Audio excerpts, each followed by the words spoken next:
크리스마스는 하나님의 아들이 세상에 태어나심을 축하하는 날입니다. 하나님의 아들이 세상에 태어나셨다 하는 말은 하나님 자신이 사람이 되셨다는 의미를 포함하고 있습니다. 구약 성경 이사야 9장 6절에 이미 이 사실을 선명하게 예언하고 있습니다. 이는 한 아이가 우리에게서 났다. 한 아들을 우리에게 주셨다. 그런데 그 아들의 이름이 뭐냐? 영원하신 전능하신 하나님이시다. 이렇게 말씀을 합니다. 그러니 아기가 태어났어요. 그런데 그 아기의 이름은 전능한 하나님이에요. 하나님 자신이 사람이 되셨다는 것을 가르쳐주는 것입니다.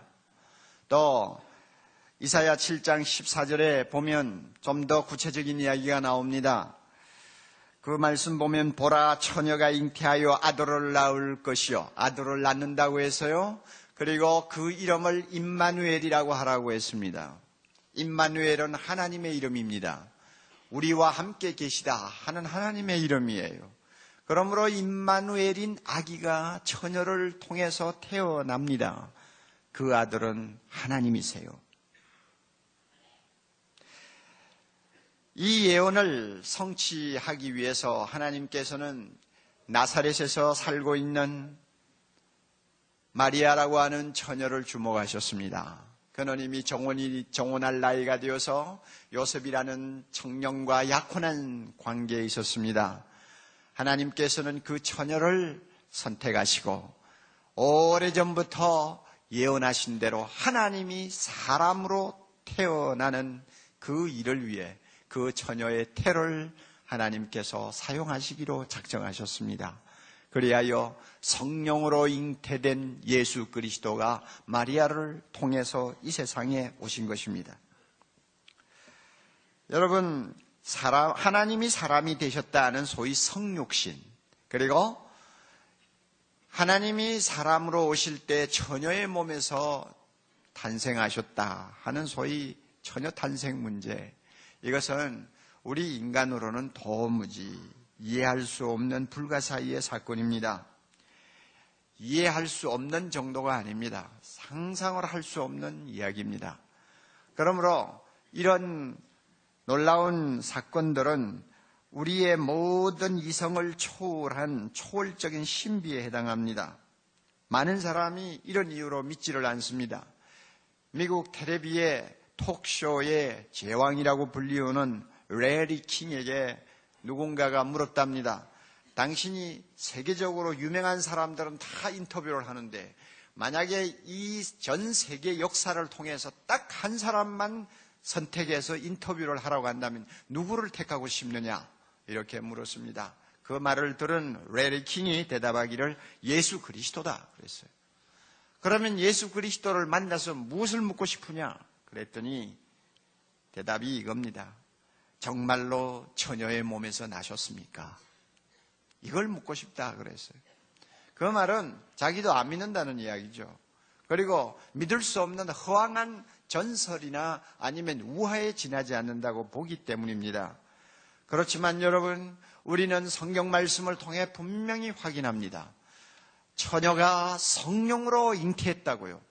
천지 만물을 창조하시고 생명을 창조하신 하나님께서 처녀의 태를 이용하여 이 세상에 사람으로 오신다는 것이 무엇이 그렇게 힘들겠어요? 하나님에게는 전혀 어려운 일이 아닌데 사람들이 그것을 받아들이지 못하는 것입니다. 아무튼 하나님이 사람이 되셨습니다. 이 사실을 오늘 우리가 읽은 빌립보서 2장에는 신학적으로 심오한 표현을 빌려서 말씀하고 있습니다. 여러분 보세요. 6절입니다. 그가 누굽니까? 사람이 되어 세상에 오신 예수 그리스도입니다. 그는 근본 하나님의 본체시라고 했습니다. 하나님의 본체요.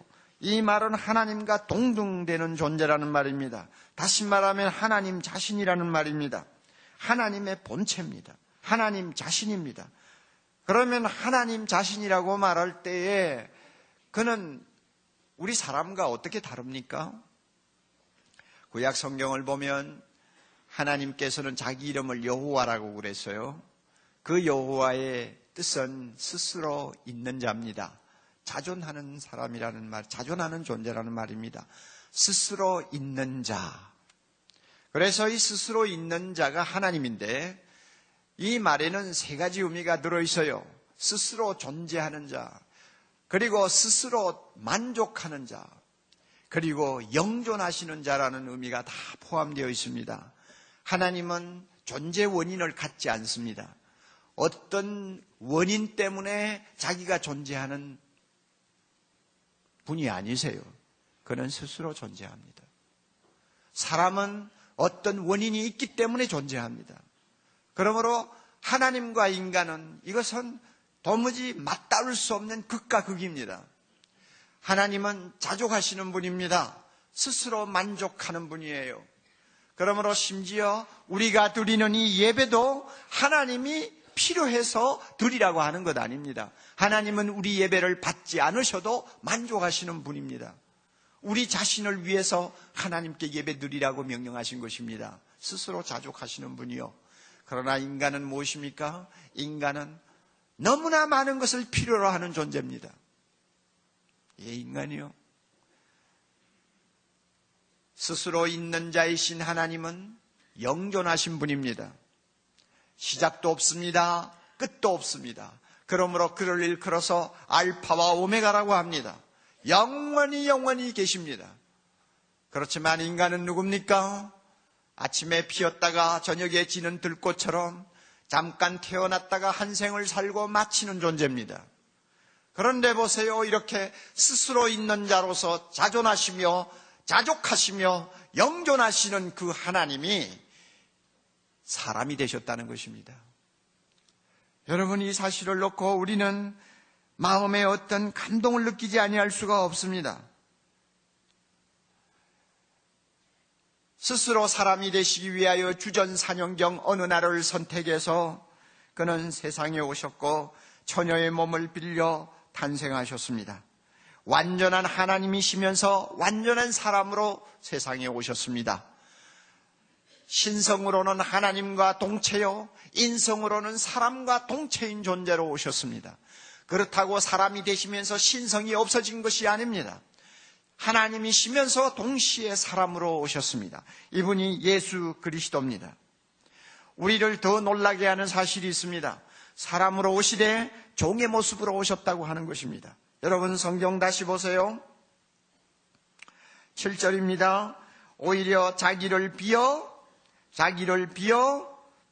다 같이요, 종의 형체를 가져 사람들과 같이 되었습니다.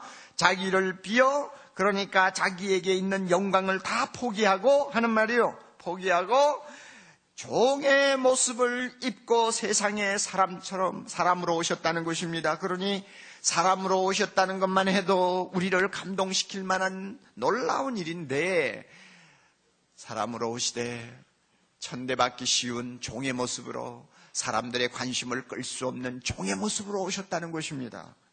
이분이 바로 예수 그리스도입니다. 우리가 성경을 보면 종의 모습으로 예수님이 이 세상에 오셨다는 것은 부인할 수 없는 역사적인 사건입니다. 마태복음을 읽어보십시오. 누가복음을 읽어보십시오. 예수 그리스도는 종으로 이 세상에 오셨습니다. 종으로 오셨기에 그는 악취가 진동하고 양노르의 배설물이 여기저기 흩어져 있는 마구간 구석에 놓여있는 차갑고 단단한 말구유를 그는 만족스럽게 생각하시고 자기 몸을 누이셨습니다. 종이기 때문에 그런 것도 만족스럽게 받으신 것입니다. 종의 모습으로 오셨기에 그를 영접하는 사람은 아무도 없었습니다. 목자들이 오기는 했습니다만 그들 자신들도 스스로 온 것이 아닙니다. 하나님이 천사들을 보내서 그들로 하여금 말구유를 찾게 만들어서 온 사람들이에요. 얼마 후에 박사들도 찾아왔습니다만 그들 스스로가 걸어온 사람들 아니에요. 하나님이 별을 통해서 예수 그리스도가 세상에 태어나셨다는 것을 가르쳐 주셨기에 찾아온 사람들입니다. 그런 억지로 찾아온 소수의 사람들 제외하고는 아무도 예수님이 탄생하심을 기뻐한 사람도 없습니다. 세례 요한이 6개월 전에 태어났을 때는 온 동네 사람들이 기뻐했고 그의 소식을 듣는 사람들이 다 뭔가 기대를 하고 축가를 했습니다마는 하나님이 사람이 되어 종으로 오셨을 때는 한 사람도 영접하는 자도 없었고 기뻐하는 자도 없었고 캐롤을 부르는 사람도 없었습니다. 종으로 오셨기 때문입니다. 그러므로 스스로 존재하시는 하나님이 사람이 되시고 사람이 되시되 종의 모습으로 오셨다는 이 사실을 여러분 이해하려고 들지 마세요. 머리로 받으려고 들지 마세요.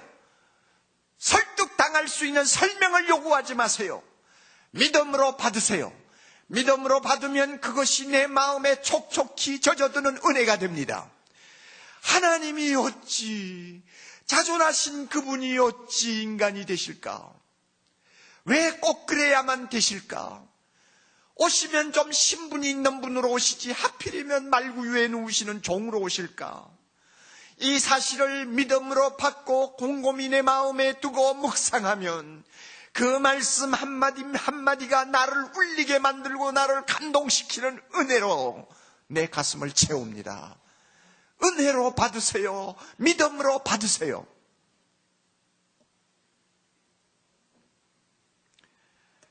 이와 같은 놀라운 은혜에 믿으면 믿을수록 감격스럽고 가슴이 뜨거워지는 이 은혜 속에 담겨있는 몇 가지 사실을 좀 더 생각해 보려고 합니다. 첫째로요, 사람이 되신 예수를 보면 우리와 똑같은 감정을 가지신 하나님을 보게 됩니다.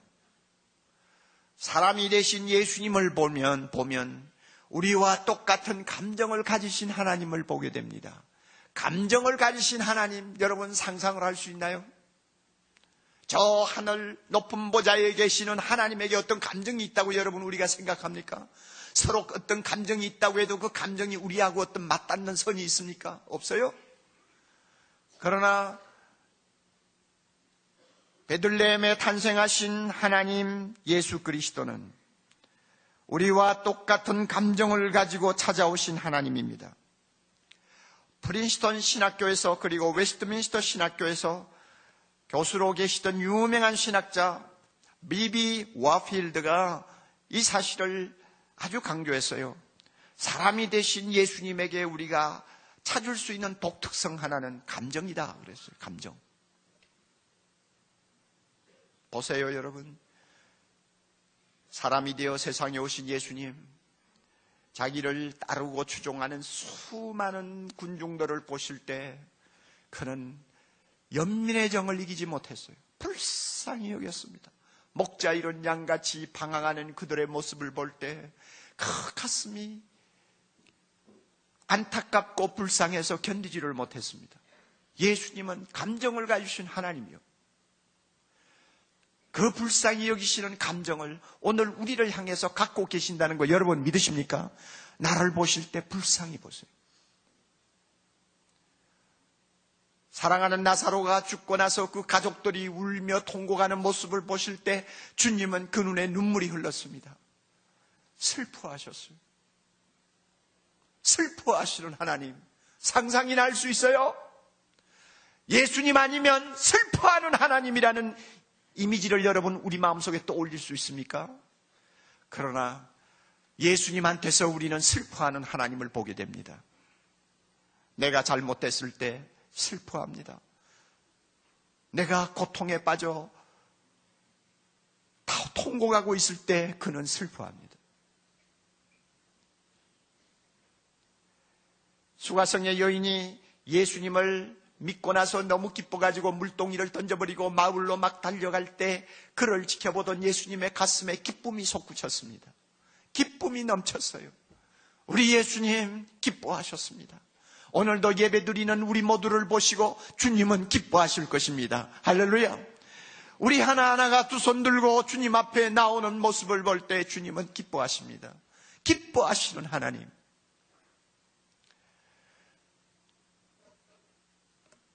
양심이 마비되어 숱한 죄를 범하면서도 자기가 스스로 의롭다고 궤변을 늘여놓는 바리새인들을 보실 때 주님은 분노하셨습니다. 분노하시는 하나님. 여러분, 이와 같이 예수님께서는 희노애락의 감정을 가지신 하나님이었습니다. 여러분, 감정이 통한다는 것은 우리가 그만큼 가까워질 수 있다는 이야기를 말합니다. 저 사람 감정하고 내 감정하고 통하는 데가 있어. 그러면 벌써 뭔가 밑바닥이 서로 상통한다는 말이요, 서로 가까워지고 있다는 이야기입니다. 우리가 예수님을 마음에 모시고 묵상할 때마다 나처럼 슬퍼하기도 하시고 나처럼 기뻐하기도 하시고 또 나를 보고 불쌍히 여기기도 하시는 그 감정을 가지신 하나님이라고 생각할 때 여러분, 이것이 은혜가 안 되겠어요? 얼마나 은혜가 되는지 몰라요. 하나님이 사람이 되시지 않았다면 우리가 이렇게 감정을 가지신 하나님을 우리가 상상조차 할 수가 없을 거예요. 그러나 내 감정이 어떠하면 예수님의 감정도 어떠하겠다. 예수님이 저렇게 슬퍼하시니 내 마음이 슬프지. 서로 통하는 데가 있는 거예요. 이런 하나님을 우리가 모시게 되었습니다. 얼마나 은혜스러운지요. 둘째로요, 사람이 되신 예수를 보면 우리와 똑같이 시험받고 고통당하시는 하나님을 보게 됩니다. 우리와 똑같이 시험당하고 고통당하시는 하나님, 그 하나님을 우리는 예수님으로부터 보게 됩니다. 예수님을 보십시오. 태어날 때부터 지질이 가난한 집안에 태어났습니다. 가난하면서도 식구는 많습니다. 여러분, 흥부집이나 다름이 없는 그런 집안에 태어났어요. 끼니마다 걱정을 덜어놓을 수 없는 각박한 상황에서 예수님은 청소년기를 보내셨습니다. 그리고 나중에 그가 복음을 들고 일하실 때에도 얼마나 굶으셨는지요. 얼마나 날마다 부족한 것이 너무 많아서 애를 태우셨는지요. 이런 생활을 하셨어요. 가난을 아시는 하나님, 상상이나 할 수 있습니까? 나처럼 가난해지신 하나님 상상할 수 있어요? 예수님은 천대와 멸시를 당하셨습니다. 잘못한 것이 하나도 없음에도 불구하고, 천대받을 어떤 이유를 가지고 있지 않음에도 불구하고 사람들로부터 고의적인 천대를 받으시고 멸시를 받았습니다. 이런 고통을 아시는 하나님, 바로 예수님입니다. 그러므로 내가 고통당할 때, 내가 가난할 때 그분은 내 가까이 계시는 것을 우리가 느끼는 것입니다. 만약에 예수님이 이 고통, 인생이면 누구나 당하는 이 가난의 고통, 배신의 고통, 멸시의 고통, 나중에는 죽음의 고통, 이 모든 고통을, 인간이 당하는 이 모든 고통을 우리 하나님이신 예수님이 모르고 계신다면 아마 우리하고 그분 사이는 상당한 거리가 있을 거예요. 그런데 예수님은 친히 사람이 되셔서 그 모든 것을 다 맛보셨어요. 그러므로 나를 압니다. 고통당하는 나를 이해합니다. 내가 슬퍼할 때 왜 슬퍼하는지를 아십니다. 내가 눈물을 흘리며 그를 찾을 때 왜 자기를 찾아오는지 알고 계십니다. 다 알고 계세요. 내가 외로워서, 내가 버림받아서, 내가 배신당해서 어찌할 바를 모르고 안절부절할 때 그분은 내 곁에 계십니다. 왜? 그분은 당해보셨으니까요. 이런 예수님이기 때문에 우리가 어떤 고통을 당할 때나 우리가 슬픔을 당할 때, 시험을 당할 때에는 나도 모르게 예수님에게로 달려가고 싶은 충동을 느낍니다. 뭐 때문에 그분에게 달려가려고 합니까? 왜 그분의 이름을 부르려고 합니까? 왜 그분의 옷자락을 잡고 늘어지려고 합니까? 그분에게 가면 그분이 나를 다 아신다고 믿기 때문입니다. 내가 당하는 고통, 내가 말하지 않아도 그분은 다 아신다고 믿기 때문이에요. 그러므로 내가 그분을 찾는 거예요. 고통을 아시는 하나님. 이분이 사람이 되신 예수님입니다. 며칠 전에 제가 교회당으로 들어왔습니다. 아무도 없는 줄 알고 들어왔더니 2층에 어떤 부인이 앉아서 혼자 기도하고 있었어요. 그분에게 방해를 하지 않기 위해서 조심조심 살금살금 걸어서 제가 안에서 좀 볼일을 보고 나가려고 하는데 그 부인이 저를 봤나 봐요. 저를 부르면서 복도로 나왔어요. 한 40대 초반의 젊은 부인이었습니다. 우리 교회를 다니느냐고 물었더니 우리 교회 교인은 아니래요. 그러면서 목사님에게 꼭 좀 의논하고 싶어서요. 그래, 시간은 없지만은 이 자리에서 말씀해 보세요. 목사님, 저의 남편은 대학교 교수예요. 그리고 아이가 둘이 있고요. 어떤 여자에게 눈이 팔려가지고 이혼하재요.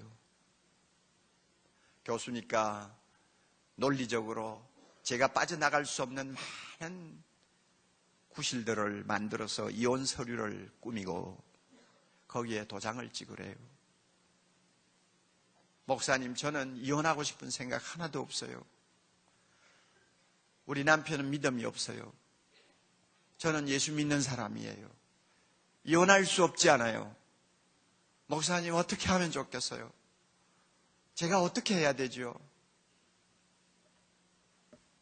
여러분, 이런 처지에 목사가 어떻게 대답해야 합니까? 남의 집안일에, 부부의 일에 내가 어떻게 개입을 할 수 있습니까? 이혼해도 괜찮소. 내가 대신 당신 남편 노릇 해줄 테니까 이혼하시오. 이러겠어요? 그럴 수도 없는 거 아니에요.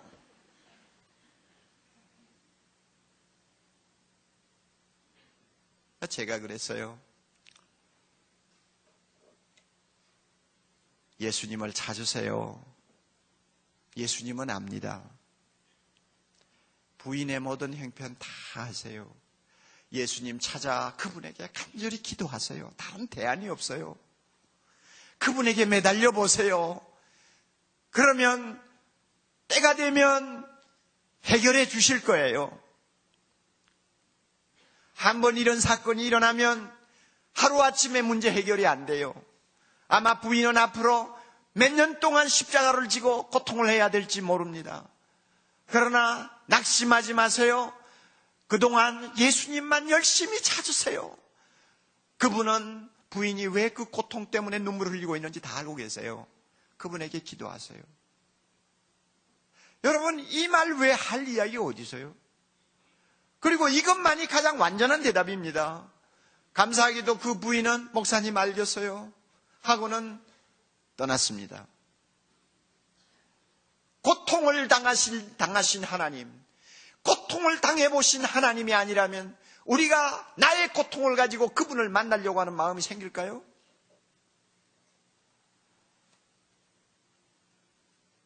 우리 마음에 와닿는 찬송가가 하나 있어요. 기쁨으로 찬양입니다마는 그 가사가 마음에 들어요. 주님과 같이 내 마음 만지는 분은 없네. 내 마음 만지는 분은 없네. 주님과 같이 내 마음 만지는 분은 없네. 내 마음 만지는 분. 여러분, 마음을 만진다는 게 뭐예요? 나의 고통하는 마음을 아시고 이해하시고 받아주신다는 말이에요. 예수님만이 내 마음을 만질 수 있어요. 그분이 당해보셨기 때문에요. 고통받는 자녀 품으시니 주밖에 없네. 고통받는 자녀 품으시는 주밖에 없네. 고통당하는 모든 사람을 받으십니다. 품으십니다. 왜? 그가 바로 고통당하신, 시험받으신 하나님이시기 때문입니다. 할렐루야. 셋째로, 사람이 되신 예수를 보면 우리의 인간됨의 소중함을 일깨워주는 하나님을 보게 됩니다. 우리의 인간됨의 소중함을 깨우쳐주는 하나님을 보게 됩니다. 중세기에 위대한 신학자가 하나 있었습니다. 안셀름이라고 하는 신학자입니다. 이 신학자가 지적을 했어요. 하나님이 사람이 되신 것은 하나님이 인간이 얼마나 가치 있는 존재인가를 입증해 주기 위해서다. 이런 말을 했어요. 왜 하필이면 사람이 되시나? 짐승이 될 수도 있는데 왜 하나님이 사람이 되셨나? 천사가 될 수도 있는데 왜 하나님이 꼭 사람이 되셨느냐? 그 이유는 인간이 그만큼 하나님 앞에 소중하고 존귀하다는 것을 스스로 입증해 보여주셨다는 것입니다. 저는 이와 같은 견해에 공감을 합니다. 우리가 하나님의 손에서 만들어질 때는 나름대로 참 괜찮은 존재였죠. 하나님의 형상을 우리가 가지고 있었기 때문에 사람이면서 하나님 같고 하나님 같으면서 사람 같았죠. 그러나 우리가 죄를 범하고 타락하자마자 이 그 좋은 하나님의 형상이 형편없이 쇠잔해 버렸어요. 그래서 우리는 하나님을 닮았다기보다는 마귀를 닮은 사람처럼, 우리는 어떤 면은 동물을 닮은 짐승을 닮은 존재처럼 그냥 타락해버리고 말았습니다. 그래서 우리가 사람을 볼 때도 어떤 때는 사람이라는 게 도대체 뭐냐 하고 우리 나름대로 고민을 할 때가 있잖아요. 여러분, 짐승하고 뭐가 틀려요? 날마다 먹고 마시고 배설해야 사는 거. 짐승하고 똑같죠. 우리는 뭐 옷을 입고 뭐 대단하게 거드름을 피우고 뭐 반지를 끼고 뭐 머리를 요란하게 이루고 가고 다니지만 따지고 보면 뭐 짐승이지 그게 뭐요? 그렇잖아요. 얄팍한 영성과 얄팍한 도덕성 하나 빼버리면 뭐 짐승과 뭐가 달라요? 그렇잖아요. 뭐 암수 짝을 지어가지고 뭐 후손 남기는 것도 똑같죠. 뭐가 뭐 짐승이나 사람이나 뭐 다른 게 뭐가 있어요? 그렇잖아요. 게다가 여러분, 조금만 인생을 살면은 그저 늙어가고 병들고 죽고 모든 짐승이 가는 길 그대로 가고 있잖아요. 그거보다 더 흉측한 거, 짐승이라도 인간만큼 잔인하고 악한 거 없잖아요. 세상에서 가장 잔인하고 악한 거 인간 아니요. 그런 인간 뭐가 볼 게 있어요? 그렇잖아요. 평생 어쩌다가 가난을 한번 십자가로 지면 그 가난에서 벗어나지 못하고 온갖 고생 다 하다가 인생을 마치는 사람들, 지도자 잘못 만나고 나라 잘못 만나면 평생 노예처럼 살다가 한 생을 마치는 무고한 백성들 우리가 볼 때마다 인간이 뭐냐? 도대체 인간에게 무슨 가치가 있느냐, 무슨 존엄성이 있느냐? 우리 스스로 회의에 빠지잖아요. 그래요. 그러나 하나님이 사람이 되셨다는 이 사실 때문에 우리는 우리 마음속에 있는 회의를 몰아냅니다. 우리에게 있는 비관론을 씻어내버립니다. 그리고 사람을 보는 눈이 달라집니다. 다른 눈을 가지고 우리 인간 하나하나를 보게 됩니다. 하나님이 사람이 되셨다. 얼마나 사람이 존중한 존재이기에 하나님이 사람이 되셨을까? 바로 이것을 우리가 생각하게 되는 것입니다. 하나님의 눈에는 짐승과 별 다를 것이 없어 보이는 인간을 예수님처럼 고귀한 존재로 보시는 것입니다. 하나님은 비록 악하고 더럽고 천하다 할지라도 예수님처럼 특별한 존재로 보시는 것입니다. 왜? 예수님이 사람이 되셨기 때문입니다. 그래서 인간됨의 중요성, 인간됨의 가치를 우리가 다시 한번 발견하게 되는 것입니다. 예수님을 통해서요. 필립 얀시라고 하는 사람은 지금 한참 뜨고 있는 미국의 아주 탁월한 기독교 저자입니다. 그 사람이 우화를 하나 만들어냈어요. 큰 천사와 작은 천사의 대화라고 하는 우화를 만들었는데 그거 보면 뭔가 우리에게 주는 메시지가 있어요. 작은 천사가 큰 천사를 보고 물었답니다. 우리의 영광스럽고 존귀하신 위대하신 왕 그분께서 5번째로 작은 저 행성 지구에 내려가셨다는 말입니까? 도대체 뭘 하기 위해서 그리로 가셨다는 것인가요? 하고는 도무지 납득이 되지 않는다는 눈초리로 큰 천사를 보고 물었습니다. 그리고 또 한마디 보탰습니다. 정말 그분께서 저기 떠있는 지구의 하찮은 존재들처럼 엉금엉금 기어다니는 피조물이 되셨다는 말인가요? 도무지 이해가 안 된다는 말투였습니다. 그 말을 들은 큰 천사가 대답했습니다. 그래, 맞았어. 그분은 그리로 가셨어. 그런데 그분 같으면 네가 말하는 식으로는 말씀하지 않으실 거야. 뭐 지구상에서 엉금엉금 붙어 기어다니는 피조물이라고? 주님은 그렇게 멸시하는 투의 말은 하시지 않을 거야. 그러나 주님은 그리로 가셨어.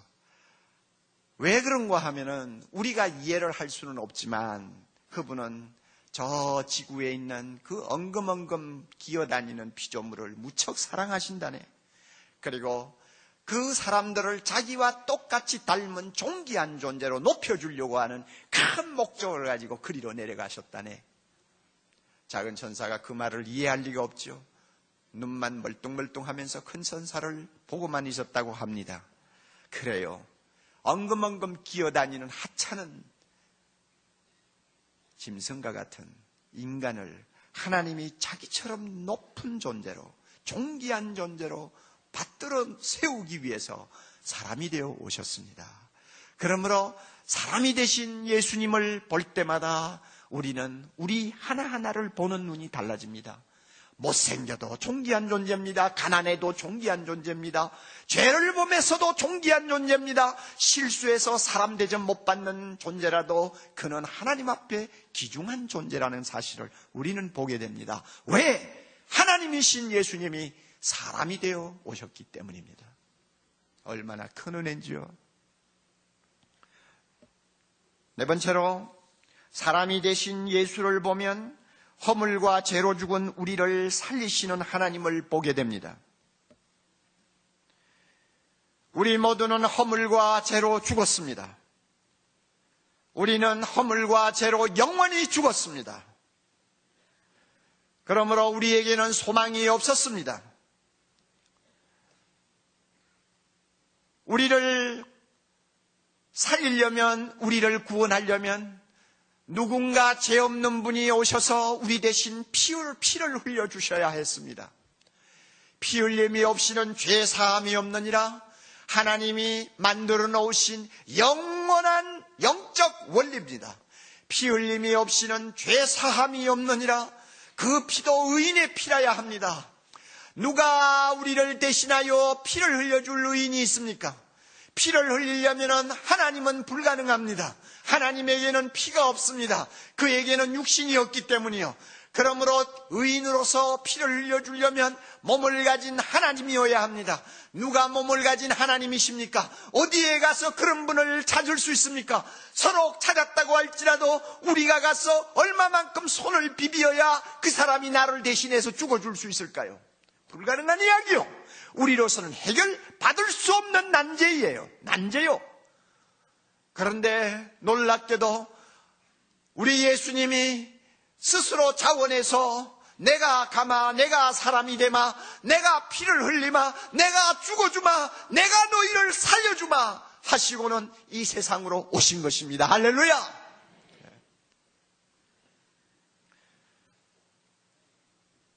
빌립보 2장 여러분 8절 끝에 보세요. 사람의 모양으로 나타나셨음에 사람의 모양으로 나타나셨어요. 왜 나타나셨어요? 다 같이 그 다음에 자기를 낮추시고 죽기까지 복종하셨으니 곧 십자가에 죽으심이라. 우리를 위하여 스스로 피 흘리기 위해 사람이 되셨고 피 흘리는 의인이 되시기 위해서 하나님이시면서 사람이 되셨습니다. 이분이 예수 그리스도입니다. 죽기까지 복종하시고 우리를 허물과 죄에서 건지시기 위하여 사람이 되셨습니다. 그러므로 성탄절, 다시 말하면 성 베들레헴의 요람이 우리에게 그토록 중요한 이유가 무엇인지 압니까? 베들레헴의 예수 탄생은 하나님의 아들을 갈보리의 십자가로 이끌어가는 길목에 놓여 있기 때문입니다. 베들레헴은 십자가로 가는 길목에 놓여 있습니다. 베들레헴의 말구유는 십자가로 통하는 길목에 있습니다. 그러므로 베들레헴의 말구유 예수님의 탄생을 볼 때마다 우리는 그 배경에 십자가가 있는 것을 압니다. 십자가를 둔 베들레헴의 탄생이 진정한 복음이요 은혜지, 십자가를 모르는 크리스마스는 복음도 아니요 은혜도 아닙니다. 왜? 예수님은 죄와 허물로 죽은 우리를 살리기 위하여, 우리 대신 피 흘리고 죽기 위하여 사람이 되셨기 때문입니다. 그러므로 예수님을 만난 죄인들은 다 살아났습니다. 현장에서 가늠하다가 잡힌 여자입니다. 얼마나 초라합니까? 그가 예수님을 만났습니다. 사람이 되신 예수님을 만났습니다. 그리고 말도 못하고 서 있습니다. 부들부들 떨고 서 있습니다. 부끄러움을 무릅쓰고 고개를 숙이고 꼼짝을 못하고 있습니다. 이럴 때 예수님이 물었습니다. 너를 정죄하던 자가 다 어디를 갔느냐? 다 아무도 없습니다. 다 가고 말았습니다. 사람이 되신 예수님 말씀합니다. 나도 너를 정죄하지 아니하노라. 나도 너를 정죄하지 아니하노라. 내가 너를 죄 있다고 말하지 아니하노라. 내가 너를 용서하노라. 다시는 가서 같은 죄를 범하지 말라. 왜 그렇게 말씀하실 수 있습니까? 그 여인을 위하여 자기가 십자가에서 피 흘려 죽으시기 때문입니다. 오늘 우리를 보고도 마찬가지 아닙니까, 여러분? C.T. 스터드라고 하는 위대한 선교사가 아프리카에 가서 선교해서 그 원주민들에게 부흥이 일어났을 때 그들이 나와서 죄를 고백했습니다. 나는 압니다. 내가 3살 때 우리 아버지가 사람을 죽인 거 내가 압니다. 사람을 죽였는데 그가 누구냐고요? 우리 형님이었어요. 그 형님을 아버지가 죽이고는 그 고기를 아버지하고 내하고 같이 먹었어요. 식인종들이란 말이에요. 이런 식인종들도 예수 그리스도를 만났습니다. 자기를 위하여 피 흘려주시고 죽으신 예수님을 만났습니다. 그러자 그 예수님이 자기를 용서해 주셨다는 것을 알았습니다. 그리고는 환희와 기쁨에 젖어 하나님을 찬송하는 대부흥이 일어났습니다. 사람이 되신 예수님, 그분은 우리를 위하여 십자가에 죽으신 예수님입니다. 그리해서 죄와 허물로 죽은 우리를 살리셨습니다. 사랑하는 형제자매 여러분, 예수님을 볼 때마다 우리는 우리와 똑같은 감정을 가지신 하나님을 봅니다. 예수님을 볼 때마다 우리와 똑같은 시험을 당하시고 고통을 당하신 하나님을 봅니다. 예수님을 볼 때마다 우리 인간됨의 존귀함을 가르쳐 주신 하나님을 봅니다. 예수님을 볼 때마다 허물과 죄로 죽은 우리를 살리기 위하여 피 흘려주신 하나님을 봅니다. 이 하나님, 이분이 누굽니까? 예수 그리스도입니다. 이분이 누굽니까? 예수 그리스도입니다. 그러므로 이분을 내 마음에 모시고 생각할 때마다 그 예수님은 나에게 은혜 그 자체가 되는 것입니다. 생각하면 할수록 감사하고 믿으면 믿을수록 너무너무 가슴이 벅차오르고 이 예수님의 이름을 부르면 부를수록 나의 전 인격이 가만히 있지 못하고 흥분하는 이유가 있는 것입니다. 사람이 되신 예수님, 얼마나 은혜스러운지요. 그분을 묵상하는 크리스마스가 됩시다. 그분에게 찬양을 돌리는 크리스마스가 됩시다. 그분 앞에 무릎 꿇고 그 놀라운 은혜 앞에 감사하고 감격하는 성탄이 됩시다. 하나님의 놀라운 은혜가 여러분에게 있기를 바랍니다. 다 같이 기도하십시다.